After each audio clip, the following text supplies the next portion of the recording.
I want to skip the flattery and the attaboys, because I do know this.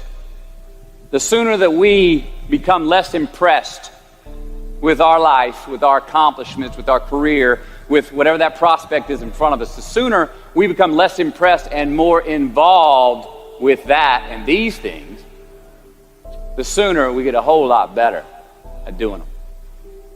So, I'm going to talk to you about some things that I've learned in my journey. Most from experience, some of them I heard in passing, many of them I'm still practicing, but all of them I do believe are true. Now, they may be truths to me, but don't think that that makes them mine, because you cannot own a truth. So please think of these as signposts, approaches, paradigms that give some science to satisfaction. They're yours to steal, they're yours to share, liken to your own lives, to personally apply in your own lives, in your own way, should you choose to. So, here we go. Number one, life's not easy. Life is not easy. It is not. Don't try to make it that way. Life's not fair. It never was. It isn't now, and it won't ever be. Do not fall into the trap, the entitlement trap, of feeling like you're a victim. You are not. Get over it and get on with it. And yes, most things are more rewarding when you break a sweat to get them. Number two, I love this one. Unbelievable is the stupidest word in the dictionary. Should never come out of our mouths. Think about it. To say, oh wow, what an unbelievable play. It was an unbelievable book, an unbelievable film, an unbelievable act of courage. Really?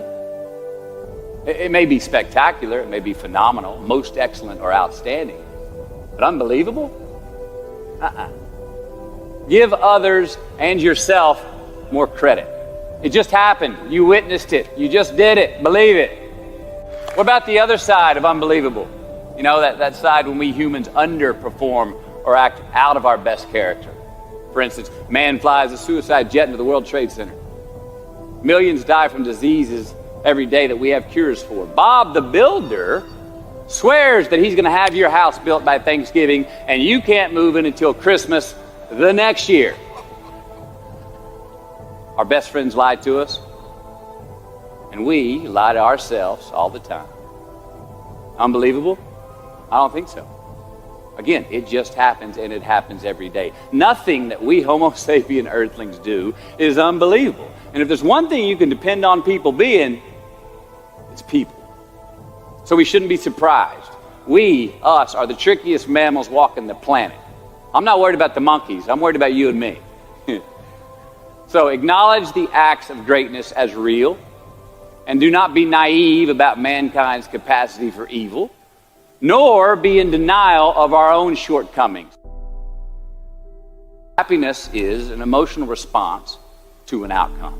If I win, I will be happy. If I don't, I won't. It's an if-then, cause and effect, quid pro quo standard that we cannot sustain because we immediately raise it every time we attain it. You see, happiness demands a certain outcome. It is result reliant. And I say, if happiness is what you're after, then you're going to be let down frequently, and you're going to be unhappy much of your time. Joy, though, joy is a different thing. It's something else. Joy is not a choice. It's not a response to some result. It's a constant. Joy is the feeling that we have from doing what we are fashioned to do, no matter the outcome. Now, personally, as an actor, I started enjoying my work and literally being more happy when I stopped trying to make the daily labor a means to a certain end. For example, I need this film to be a box office success. You know, I need my performance to be acknowledged. I need the respect of my peers. All those are reasonable aspirations, but the truth is, as soon as the work, the daily making of the movie, the doing of the deed became the reward in itself for me, I got more box office, more accolades and respect than I ever had before. See, joy is always in process. It's under construction. It is in constant approach, alive and well in the doing of what we're fashioned to do and enjoying it. Number 4, define success for yourself. Define success for yourself. Now check this out. I'm in south of New Orleans a few years ago, and I went to a voodoo shop. And they had this wooden partition against the wall with these columns. And in these columns were all these vials of these magic potions, right? And the headings above each potion defining what they would give you were things like fertility, health, family, legal help, energy, forgiveness, money. Guess which column was empty? Money. Let's admit it. Money is king today. It's what makes the world go round. It is success. The more we have, the more successful we are, right? Now, I would argue that our cultural values have even been financialized. Humility is not in vogue anymore. It's too passive. It's a get rich quick on the internet, richest 15 minutes of fame world that we live in, and we see it every day. But we all want to succeed, right? So the question that we got to ask ourselves is what success is to us, what success is to you. Is it more money? That's fine. I got nothing against money. I don't. Maybe it's a healthy family. Maybe it's a happy marriage. Maybe it's to help others, to be famous, to be spiritually sound, to leave the world a little bit better place than you found it. Continue to ask yourself that question. Now, your answer may change over time, and that's fine. But do yourself this favor. Whatever your answer is, don't choose anything that will jeopardize your soul. Prioritize who you are, who you want to be, and don't spend time with anything that antagonizes your character. Don't drink the Kool-Aid, man. It tastes sweet, but you will get cavities tomorrow. All right? Life is not a popularity contest. Be brave, take the hill, but first answer that question, what's my hill? So, me, how do I define success? For me, myself. Well, for me, it's a measurement of 5 things. We got fatherhood. We got being a good husband. We got my health, mind, body, and spirit. We got career, and we got friendships. These are what's important to me in my life right now. So I try to measure these 5 things each day. I check in with them. I like to see whether or not I'm in the debit section or the credit section with each one. Am I in the red or am I in the black? You follow? For instance, sometimes say my career's rolling. All right, it's way up here in the black, but I see how my relationship with my wife maybe could use a little bit more of my attention. I got to pick up the slack on being a better husband. Get that one out of the red. Or say my spiritual health could use some maintenance. It's down here, but hey, man, my friendships and my social life, they're in high gear, right? I got to recalibrate. Checks and balances. I got to go to church. Remember to say thank you more often. Something. But I got to take the tally because I want to keep all 5 in healthy shape. And I know that if I don't take care of them, if I don't keep up maintenance on them, one of them is going to get weak, man. It's going to dip too deep into the debit section. It's going to go bankrupt. It's going to get sick, die even. So first, we have to define success for ourselves. And then we have to put in the work to maintain it. Take that daily tally. Tend our garden. Keep the things that are important to us in good shape. I mean, let's admit it. We've all got 2 wolves in us. A good one and a bad one. And they both want to eat. The best I can tell, we just got to feed that good one a little more than the other one. Here we go. Number 5. Process of elimination is the first step to our identity. AKA, where you are not is as important as where you are. All right, 1992, I got my first job as an actor. 3 lines, 3 days work in a film called Dazed and Confused. All right. All right, all right, all right. There we go. So this director of that film, Richard Linklater, he kept inviting me back to set each night, putting me in more scenes, which led to more lines, all of which I happily said yes to. I mean, I'm having a blast. People are telling me I'm good at what I'm doing, and they're writing me a check for $325 a day. I mean, hell yeah, give me more scenes. I love what I'm doing. Well, by the end of the shoot, by the end of the film, those 3 lines had turned into over 3 weeks' work, And it was mine. It was Wooderson's 1970 Chevelle that we went to go get Aerosmith tickets in, man. Yeah, it was badass. Well, a few years ago, I'm watching this film again, and I noticed two scenes that I really shouldn't have been in. In one of these scenes, my character Wooderson, I exit screen left to head somewhere, and then I re-enter the screen and to double check if any of the other characters wanted to go with me. Now, in rewatching the film, and you'll agree if you know Wooderson, Wooderson's not a guy who would ever say, later, and then come back to see if you were sure you didn't want to go. Now, when Wooderson leaves, Wooderson is gone. He does not stutter, step, flinch, rewind, ask twice, or solicit. You know what I'm talking about. Wooderson has better things to do, like liking those high school girls, man, because I get older and they stay the same age. My point is, I should not have been in that scene. Shouldn't have come back. Should have exited screen left and never come back. But back then, making my first film, getting invited back to the set, cashing that check and having a ball, I wanted more screen time. I wanted to be in the scene longer and more and come back into the scene, right? But I shouldn't have been there. Wooderson shouldn't have been there. It is just as important where we are not as it is where we are. Look, the first step that leads to our identity in life is usually not, I know who I am.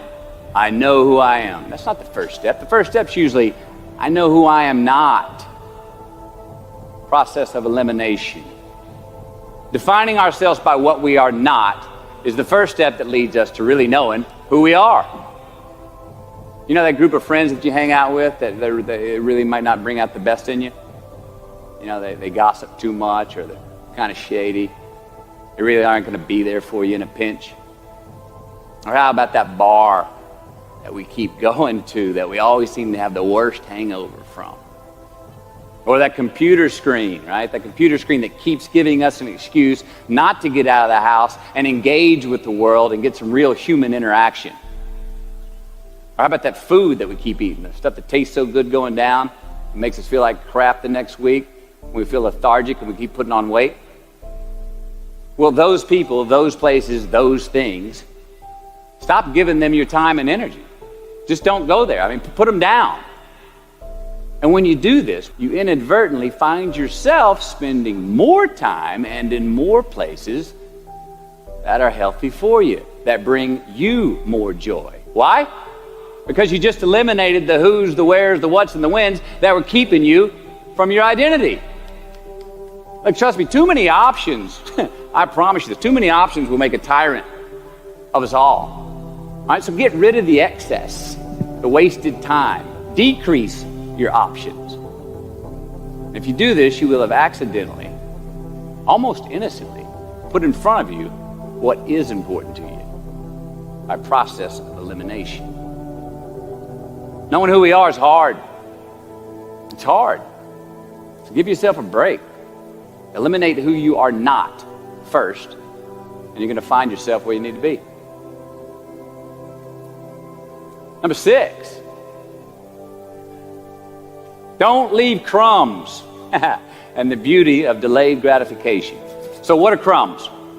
Well, the crumbs I'm talking about are the choices that we make that make us have to look over our shoulder in the future.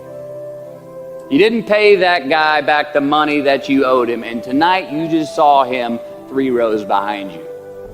Shit. You slept around on your spouse, and you just found out that tomorrow she and the lady you're having an affair with are going to be at the same PTA meeting. Shit again. You drank too much last night. You're too hungover to drive your son to his 8 a.m. Saturday morning baseball practice. These are the crumbs. They come in the form of regret, guilt, and remorse. You leave crumbs today, they will cause you more stress tomorrow. And they disallow you from creating a customized future in which you do not have to look over your shoulder. So let's flip the script. Instead of creating outcomes that take from us, let's create more outcomes that pay us back, fill us up, keep your fire lit, turn you on for the most amount of time in your future. These are the choices I'm talking about. And this is the beauty of delayed gratification. All right, tee yourself up. Do yourself a favor. Make the choices, the purchases today that pay you back tomorrow. Residuals. In my business, we call it mailbox money. If I do my job well today, and that movie keeps rerunning on TV, 5 years from now, I'm getting checks in the mailbox. It's a heck of a deal. So whether it's prepping the coffee maker the night before, so all you got to do is press the button in the morning, or getting ready for the job interview early so you don't have to cram the night before, or choosing not to hook up with that married woman because you know you're going to feel horrible about it tomorrow, and her husband carries a gun, or paying your debts on time so that when you do see that guy 3 rows back tonight, you don't have to hunker down in your seat hoping that he don't see you. Get some ROI. You know what that is? Return on investment. Your investment. You. Customize your future. Don't leave crumbs. Number 7. Dissect your successes in the reciprocity of gratitude. We so often focus on failure, don't we? We study failure. We obsess with failure. We dissect failure and our failures. We dissect them so much we end up intoxicated with them to the point of disillusion. I mean, when do we write in our diary? Usually when we're depressed. What do we gossip about? Other people's flaws and limitations. I mean, we can dissect ourselves into self-loathing if we're not careful. I find that most of the times our obsession with what is wrong just ends up breeding more wrong, more failure. And the easiest way to dissect success is through gratitude. Giving thanks for that which we do have, for what is working. Appreciating the simple things we sometimes take for granted. We give thanks for these things, and that gratitude reciprocates, creating more to be thankful for. It's really simple, and it works. Now, I'm not saying be in denial of your failures. No, we can learn from them too, but only if we look at them constructively, as a means to reveal what we are good at, what we can get better at, what we do succeed at. Now, personally, I've read a whole lot of my bad reviews. All right? I've had quite a few. Written by the more talented critics, they are the ones who give constructive bad reviews. They reveal to me what did translate in my work, what came across, what was seen, or what wasn't. Now, I don't obsess on the unfavorable aspect of their review, but I do seek what I can learn from it. Because their displeasure actually uncovers and makes more apparent what I do well, what I am successful at, and then I dissect that. All right, life's a verb. We try our best, we don't always do our best. Well, architecture is a verb as well. Yes, it is. And since we are the architects of our own lives, let's study the habits, the practices, the routines that we have that lead to and feed our success, our joy, our honest pain, our laughter, our earned tears. Let's dissect that and give thanks for those things. And when we do that, guess what happens? We get better at them. And we have more to dissect. Number 8, make voluntary obligations. All right, mom and dad, since we were young, they teach us things as children. Teachers, mentors, the government, and on laws, they all give us guidelines for which to navigate this life. Rules to abide by in the name of accountability. I'm not talking about those obligations. I'm talking about the ones that we make with ourselves, with our God, with our own consciousness. I'm talking about the you versus you obligations. We have to have them. Now again, these are not societal laws and expectations that we acknowledge and endow for anyone other than ourselves. These are faith-based obligations that we make on our own. These are not the lowered insurance rates for a good driving record. You will not be fined or put in jail if you do not gratify these obligations I speak of. No one else governs these but you. They are your secrets with yourself, your own private counsel, personal protocols. And while nobody throws you a party when you abide by them, no one's going to arrest you when you break them either, except yourself. Or some cops who got a disturbing the peace call at 2:30 in the morning because you were playing bongos in your birthday suit. That was me. An honest man's pillow is his peace of mind. And when you lay down on that pillow at night, no matter who's in your bed, we all sleep alone. These are your personal Jiminy Crickets. And there are not enough cops in the entire world to police them. It's on you. It's on you. Number 9, from can to want. All right, check this out. In 1995, I got my first big paycheck as an actor. I think it was 150 grand. The film was almost Boys on the Side, and we were shooting in Tucson, Arizona. And I had this sweet little adobe guest house on the edge of the Saguaro National Park. The house came with a maid, my first maid. It was awesome. So I got a friend over one Friday night, and we're having a good time, and I'm telling her about how happy I am with my setup. The house, the maid, especially the maid. And I'm telling her, look, this lady, she cleans the place up after I go to work. She washes my clothes, the dishes, puts fresh water by my bed, leaves me cooked meals sometimes. Look, she even presses my jeans. And my friend, she smiles at me, happy that I'm excited over this. And she says, well, that's great, Matthew, if you like your jeans pressed. And I kind of looked up at her, my jaw caught hanging open. I stuttered a moment, had that dumbass look that you get when you've just been told the truth and you didn't think about it, and it hit me. I hate that line going down the front of my jeans.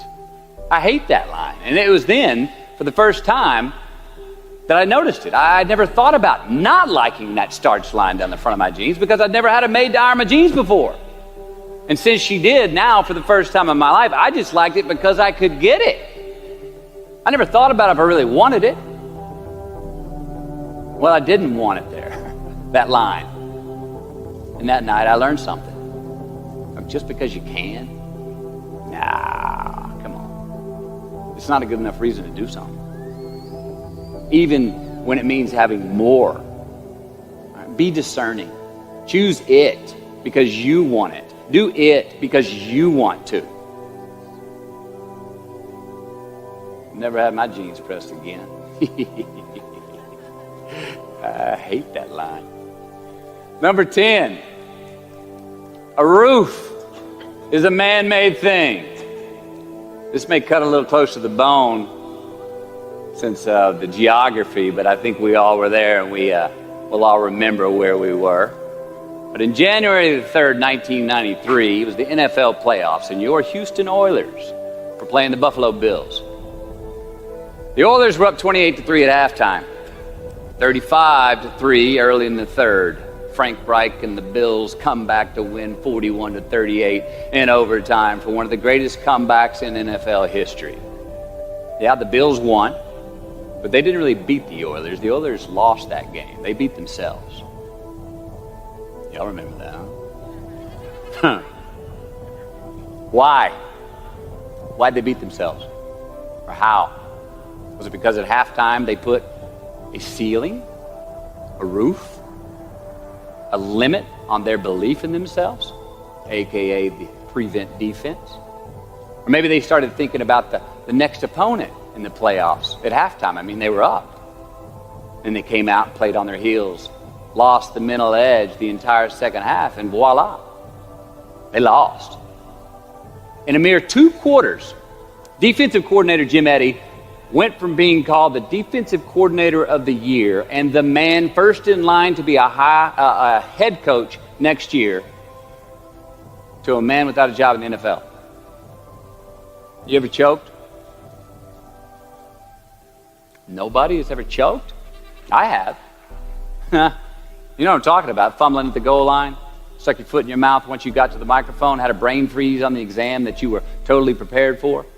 Forgot the punchline to a joke in front of 4,000 graduating students at the University of Houston commencement. Or maybe you've had that feeling of, oh my God, life just cannot get any better than this moment. And ask yourself, do I deserve this? Now, what happens when we get that feeling? We tense up. We have this sort of outer body experience where we are literally seeing ourselves in the third person.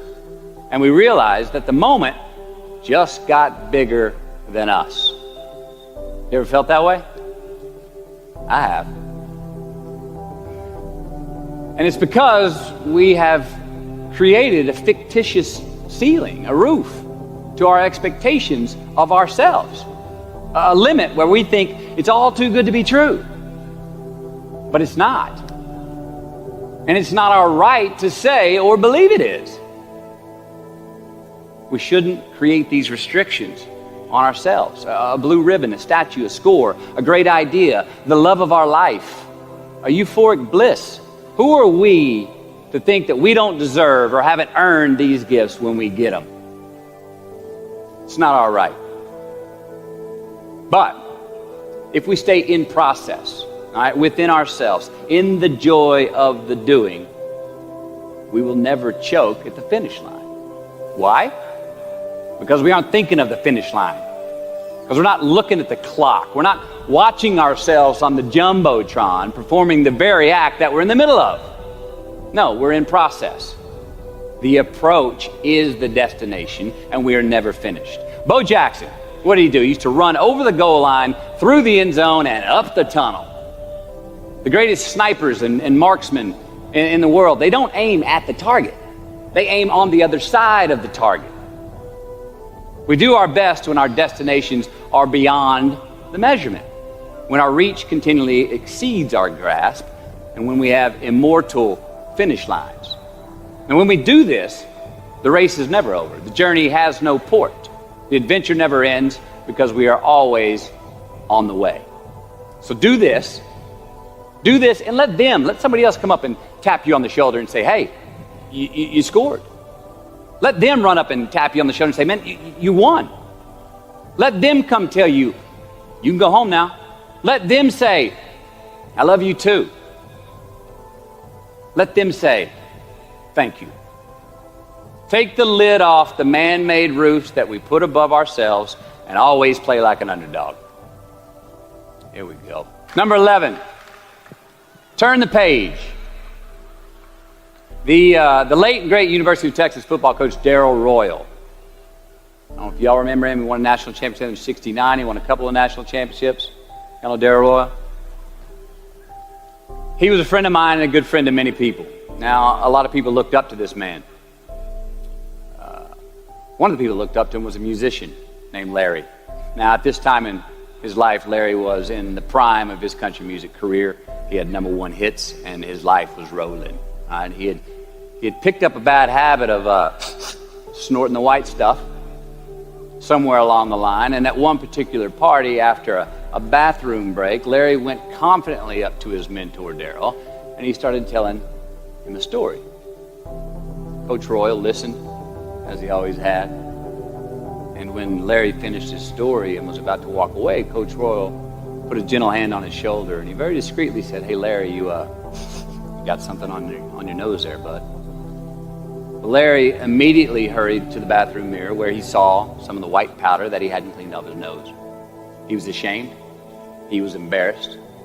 As much because he felt so disrespectful to Coach Royal, and as much because he'd obviously gotten too comfortable with the drug to even hide it as well as he should. Well, the next day, Larry went to Coach's house. He rang the doorbell. Coach answered, and he said, Coach, I need to talk to you. Darrell said, sure, come on in. Larry confessed. He purged his sins to Coach. He told him how embarrassed he was and how he had lost his way in the midst of all this fame and fortune. And towards the end of an hour, Larry, who was in tears, he asked Coach, he said, Coach, what do you think I should do? And the coach, being a man of few words, just looked at him and calmly said, Larry, I have never had any trouble turning the page in the book of my life. Larry got sober that day, and he's been sober for the last 40 years. You ever get in a rut? You know what I'm talking about? You get in a funk? You get stuck on the merry-go-round of a bad habit? I have. Look, we're going to make mistakes. You got to own them. Then you got to make amends. And then you got to move on. Guilt and regret kills many a man before their time. So turn the page. Get off the ride. You are the author of the book of your life. Turn that page. Number 12. Give your obstacles credit. You know those no fear t-shirts that were out? I don't know. People used to wear them 10 years ago. No fear. Anybody remember those, or is it just me? I saw them everywhere. All right. I don't get them, and I never did. I mean, I try to scare myself at least once a day. I mean, I get butterflies every morning before I go to work. I was nervous before I got here to speak tonight. I think fear is a good thing. Now, why? Because it increases our need to overcome that fear. All right, so say your obstacle is fear of rejection. All right, you want to ask her out, or you want to ask him out, but you fear that he or she may say no. All right, you want to ask your boss for that promotion, but you're scared he's going to think you're overstepping your bounds. Well, instead of denying those fears, declare them. Say the fear out loud. Admit it. Give them the credit they deserve. Don't get all macho and act like they're no big deal. And don't get paralyzed by denying that they exist and therefore abandoning your need to overcome them. I mean, I'd even subscribe to the belief that we're all destined to have to do the thing that we fear the most anyway, at some point. So give your obstacles credit, and you will, 1, find the courage to overcome them, or you will, 2, see more clearly that they're not really worth prevailing over. So be brave, have courage, and when you do, you get stronger, you get more aware, you get more respectful of yourself and that which you fear. Number 13. So how do we know when we cross the truth? 13. Someone was asking, why did I pick 13? That's an unlucky number. Well, I don't know when 13 got the bad rap and became the mongrel of numerology. It's never done me wrong, 13. In fact, 13 has been a pretty lucky number for me, and I want to tell you how. I've always taken these 21-day trips by myself to far-off places where I usually don't know the language and nobody knows my name. They're adventures, one, but they're also a purge. All right, they're a cleanse for me. They're like a 21-day fast from attention, from all the things I have in my well-appointed life. They're a check out so I can check in with me, see how I'm doing, be forced to be my own and my only company, to have a look in my mirror. And we all know what can happen when we do that. Sometimes we do not like what we see. Well, in 1996, right after I got famous from a film I did called Time to Kill, I headed out on one of these 21-day walkabouts, and this time to the jungles and the mountains of Peru. The sudden fame that I just gotten was somewhat unbalancing. My face was everywhere. Everyone wanted a piece of me. People I'd never met were swearing that they loved me. Everywhere I went, there I was on a billboard, a magazine cover. It was just weird overall.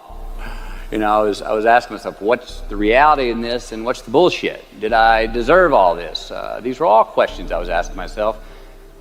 Who was I was another.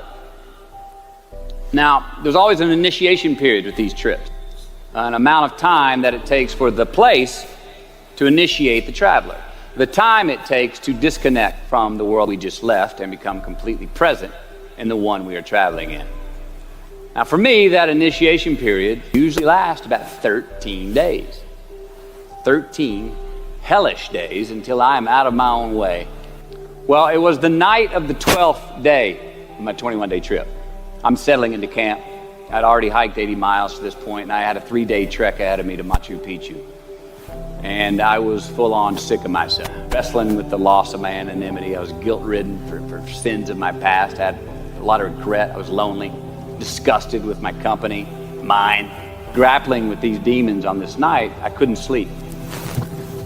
All of these badges and banners and expectations and anxieties that I was carrying with me, I needed to free myself from them. So I stripped down to nothing. I took every moniker that gave me pride and confidence, all the window dressings, the packaging around the product. I discarded them all. I got rid of my lucky and faithful American cap. I stripped off all my talismans from adventures past. I even discarded my late father's gold ring with an M on it that he gave to me. And it was a meltdown of he and my mom's class rings and gold from my mom's teeth. I even got rid of that. I was naked, literally and figuratively. And I got sick. I felt clean. I felt free and light.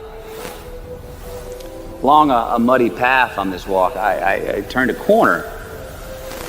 And there in the middle of the road was this mirage, this magnificent pinks and blues and red colors that I'd ever seen. It was electric, glowing and vibrant, just hovering just off the surface of the jungle floor as if it was plugged into some neon power plant. I stopped, I stared, there was no way around it. The jungle floor in front of me was actually thousands of butterflies there in my path. It was spectacular. So I stayed a while. And somewhere in my captivation, I heard this little voice inside my head say these words. All I want is what I can see. And all I can see is what's in front of me.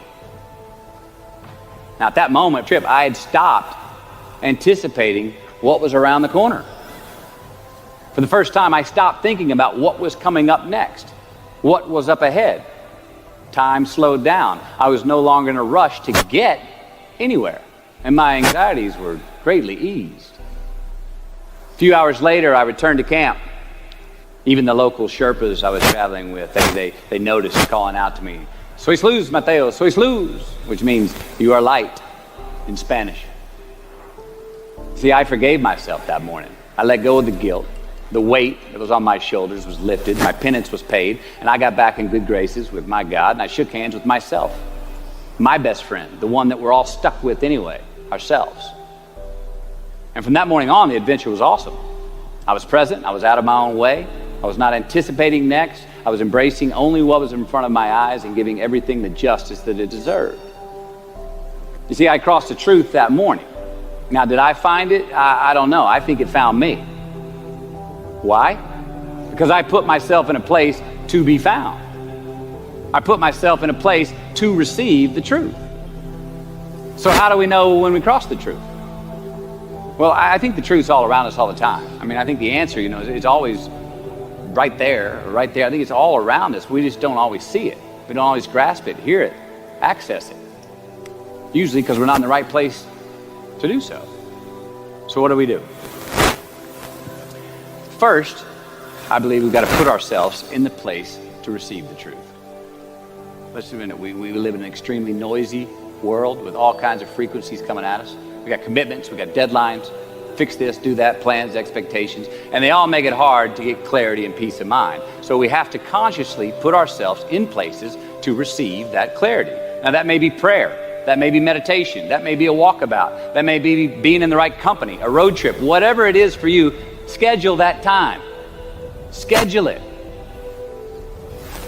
So, if we do that, if we hear it, if we put ourselves in a place to hear it, and we do, and it's become clear, a truth, natural and infinite, then the second part comes, which is to personalize it. Ask yourself how it works for you, how it applies to you personally, why you need it in your life specifically. And if you do that, then comes the third part.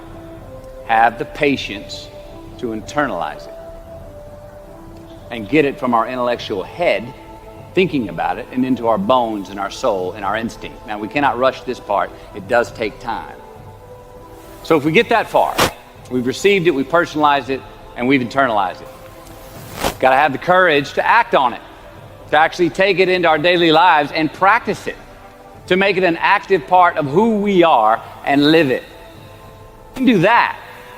All right, if we can do that, then we have what I believe is heaven right here on earth. And that's the place where what we want is also just what we need. I mean, that's the ticket, isn't it? Think about it. I know that's where I want to live. While we're here, and they're going to run across the Jumbotron. Let's make it a place where we break a sweat, where we believe, where we enjoy the process of succeeding in the places and ways that we are fashioned to, where we don't have to look over our shoulder because we're too busy doing what we're good at, voluntarily keeping our own counsel because we want to, traveling towards immortal finish lines. We write our own book, overcoming our fears. We make friends with ourselves. And that is the place that I'm talking about.